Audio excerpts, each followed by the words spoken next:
New at 5, financial relief may be on the way for Floridians and others shopping for flood insurance if a newly introduced bill is approved by Congress and becomes federal law. It's called the Flood Insurance Relief Act. It was sponsored by 2 Republican lawmakers from Florida. Fox's Tarek Minor explains why they want to pass the bill and how it could help you cut the cost out of your bottom line. Insurance industry experts say the past 2 years in Florida should be a wake-up call in the face of the wind and the rain. What's it like seeing so much history just flattened? It's very painful. Homeowners not only suffering property damage from hurricane-force winds, more Floridians are experiencing flooding in areas that they didn't think would be prone to high water. We've seen historic level rain events over the past year in Florida, nothing to do with hurricanes. These were just spring or summer storms that just dumped on certain areas of the state.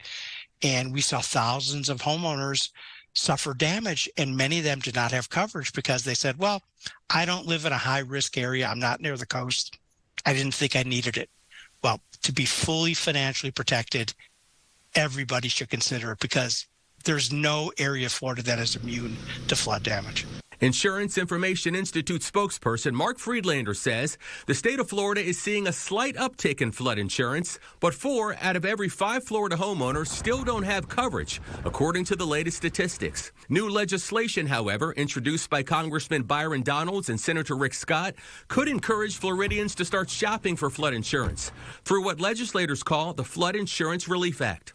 The bill would create a non-refundable tax deduction for flood insurance premiums, but homeowners wouldn't be eligible if their gross income exceeds $200,000 a year.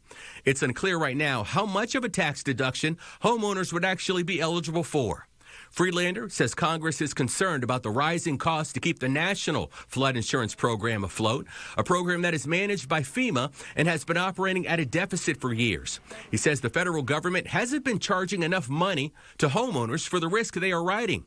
The goal of the Flood Relief Act is to attract more homeowners to get insurance. Whether it's through NFIP or the private market, it needs to be actuarially sound in order to have a viable flood insurance market. And as I said, the private market is growing.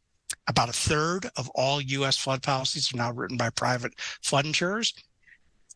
We recommend take advantage of the robust flood market we have here in Florida. That was Tarek Minor reporting. If approved, the Flood Insurance Relief Act would provide a tax break with all flood policies, not just those in the National Flood Insurance Program.